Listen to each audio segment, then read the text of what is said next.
Hi hello नमस्कार सगळ्यांना, कसे आहेत सगळेजण। मी सुप्रिया शिंदे ब्लॉग्समध्ये तुमचं स्वागत करते। तर आजचा हा खूप रिक्वेस्टेड व्हिडिओ आहे। माझे एक सबस्क्रायबर आहेत, त्यांनी रिक्वेस्ट केली होती की ताई तुम्ही हा विषयावर व्हिडिओ घ्या म्हणून। तर आजचा आपला आहे ग्लोईंग स्किनवर व्हिडिओ। पण लक्षात ठेवा, कुठलेही प्रोडक्ट किंवा कोणतीही होम रेमेडी आपल्या स्किनचं इव्हन टोन म्हणजे जी त्वचा आहे त्याच्यापेक्षा गोरं किंवा खूप गोरं किंवा एकदम कलर चेंज असं करू शकत नाही। फक्त आपला जो डार्कनेस आहे, जो चेहऱ्यावर मृत त्वचा आहे, तर डार्कनेस पासून फेंट व्हायला मदत होते। एकदम चेहरा गोरा होईल असं ह्याच्यातला कुठलाही भाग नाही। चेहऱ्यामध्ये 30% पर्यंत फरक पडू शकतो।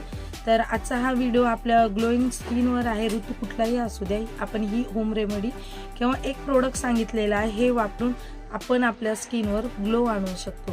तर त्याच्यासाठी तुम्हाला व्हिडिओ शेवटपर्यंत पाहावा लागेल। तर आता घरात असणाऱ्याच वस्तू आपण इथे घेणार आहेत। बेसन घेतलेलं आहे, हळद घेतलेली आहे, दही घेतलेलं आहे आणि मध घेतलेला आहे। तर बेसन हे आपल्या चेहऱ्यावरची मृत त्वचा काढण्यास मदत करते। हळद आपल्या चेहऱ्यावरती थोडासा व्हाईट टोन किंवा इव्हन टोन आणण्यास मदत करते। दही तर मॉइश्चरायझरचं काम करणार आहे आणि मध हे आपल्या चेहऱ्याला खूप सॉफ्ट बनवणार आहे। तर आता आपण हळदीमध्ये बेसनमध्ये हळद घालून घ्यायची आहे, व्यवस्थित मिक्स करून घ्यायचं आहे। आणि आता ह्याच्यामध्ये तुम्ही दही जर तुमच्या चेहऱ्याला सूट नाही होत असेल तर तुम्ही ग्लिसरीन किंवा गुलाब जलचा उपयोग करू शकता किंवा पाण्याचाही उपयोग करू शकता।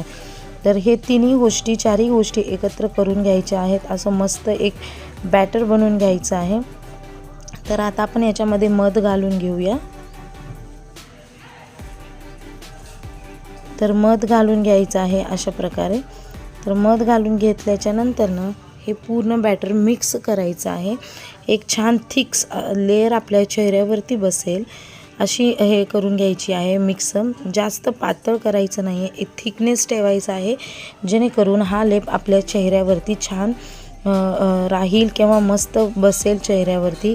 थिक लेयरच बनवायची। ऋतू कुठलाही असू द्या, उन्हाळा, हिवाळा, पावसाळा, तर तुम्ही ह्याचा यूज करू शकतात। अतिशय छान रिझल्ट आहे त्याचे। तर सगळ्यात आधी आपण सेन्सिटिव्ह स्किन असेल तर ह्याची पॅच टेस्ट करून घ्यायची आहे कानामागे किंवा हातावरती। जर तुम्हाला इचिंग होत असेल किंवा असं वाटलं की आग होते तर नाही यूज करायचं आहे। आता नंतरनं चेहरा मी वॉश करून आलेली आहे। चेहरा वॉश करून आल्याच्या नंतर आणि कधीसुद्धा अशा रेमेडी यूज करण्याच्या आधी चेहरा वॉश करायचा आहे। तसंच बाहेरून आल्यावर किंवा धूळ असेल चेहऱ्यावर तर कुठल्याही रेमेडी आणि कुठलेही प्रोडक्ट आपल्या चेहऱ्यावरती व्यवस्थित काम करणार नाही। तर चेहरा वॉश करून आलेला आम्ही आणि आता हे आहे ते तुम्ही ब्रशनं, हातानं म्हणजे बोटांनी किंवा त्या चमच्यानी लावू शकता। तर आधी व्यवस्थित आपण हे करून घेऊ। व्यवस्थित मी लावून घेतलेलं आहे चेहऱ्याला बघा। आणि आता 5-10 मिनटानंतरनं पूर्ण सुकू द्यायचं आहे। सुकलेलं आहे, पाण्याचा हात फिरून व्यवस्थित हे काढून घ्यायचं आहे अशा प्रकारे। तर आता बघू शकता तुम्ही काढले तसंही काढू शकतात ते, किंवा फेस पूर्ण तुम्ही पाण्याने धुवून या। तर अशा प्रकारे बघा चेहऱ्यावरती किती ग्लो आलेला आहे। घरच्या गोष्टी वापरून आपण मस्त रेमेडी तयार केलेली आहे। तुम्ही पण ट्राय करा आणि ट्राय केलं तर मला कमेंट करून सांगा। तर छान असा ग्लो आलेला आहे, तर मी पण खूप खुश आहे। तुम्ही पण ट्राय करा। तर आता छान ग्लो आलेला आहे। तर पुढची एक आहे ट्रिक मी तुम्हाला त्यांना कोणा रेमेडी वगैरे बनवायला त्रास होत असेल किंवा कंटाळ येत असेल तर तुम्ही हे जे मिळतं D10 फेस पॅक, हे ऑनलाईन मिळतात। फ्लिपकार्ट, ॲमेझॉन, कुठल्याही ऑनलाईन वेबसाईटवर मिळतात। तर तुम्ही डायरेक्ट हे यूज करू शकता चेहऱ्यावरती। ह्याचे बी रिझल्ट खूप छान आहेत। तर ज्यांना खूप कंटाळा येतो बनवायला वगैरे, ह्याच्यावरती ब्रश पण येतं, तुम्ही ब्रशनं अप्लाय करा। थोडंसं ड्राय असतं हे, तर ह्याच्यामध्ये गुलाब पाणी घालून तुम्ही व्यवस्थित त्याला बनवून एक पॅकसारखं चेहऱ्यावरती लावू शकता। तर मी आता ब्रश ठेवलेला आहे बरं का, आणि मी डायरेक्ट आता हाताने लावून दाखवणार आहे तुम्हाला, कारण हे थोडंसं आतून ड्राय असतं, कारण आपल्याला हे बनवून घ्यायचं असतं। मी थोडेसे 2 थेंब पाण्याचे टाकले आहेत आणि पूर्ण चेहऱ्यावरती लावून घेतलेले आहे। उन्हाळ्यामध्ये ह्याचा इफेक्ट खूप छान मिळतो, कारण लगेच चेहऱ्यावर साठलेली मृत त्वचा लगेच ह्याच्याने दूर होते। अतिशय छान आणि एकदम स्मूथ आहे हे।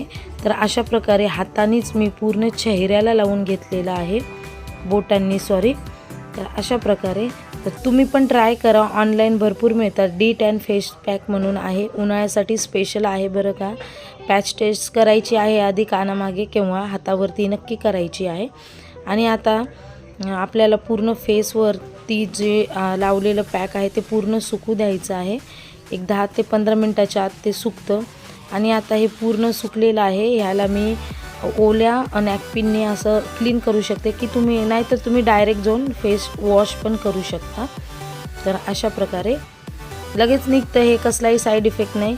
तर त्वचा खूप क्लीन होते ह्याच्याने. तर बघू शकता तुम्ही, मी आता चेहरा वॉश करून आलेली आहे आणि चेहऱ्यावरती वेगळंच ग्लो दिसतंय बघा. खूप छान आहे हे. थोडंसं डोळ्यामध्ये वगैरे जाण्याची भीती असते, तर नीट धुवायचं आहे डोळे बंद करून. तर अशा प्रकारे 2 होम रेमेडी, एक होम रेमेडी आणि एक जी आपल्याला रेडीमेड मिळते, अशा दोन्ही रेमेडी मी तुमच्याबरोबर शेअर केलेल्या आहेत.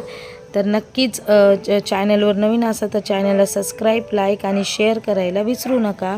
आणि याच्यानंतरनं तुम्ही जे यूज करता तो मॉइश्चरायझर तुम्ही अप्लाय करू शकता. तर मी इकडं पाऊंड्सचं मॉइश्चरायझर यूज करते. तर ते हे पूर्ण फेसला लावून घेतलेलं आहे मी. मॉइश्चरायझर कोणतीही रेमेडी केल्याच्या नंतरनं चेहऱ्यावरती मॉइश्चरायझर अप्लाय करायचं आहे, नाहीतर आपले ओपन पोर्स राहतात आणि त्याच्यामध्ये आणखीन धूळ जाऊन बसते. तर लक्षात ठेवायचं आहे, काही झाल्याच्या नंतरनं तर मॉइश्चरायझर अप्लाय करायचं आहे. बाय सगळ्यांना, उद्या भेटू.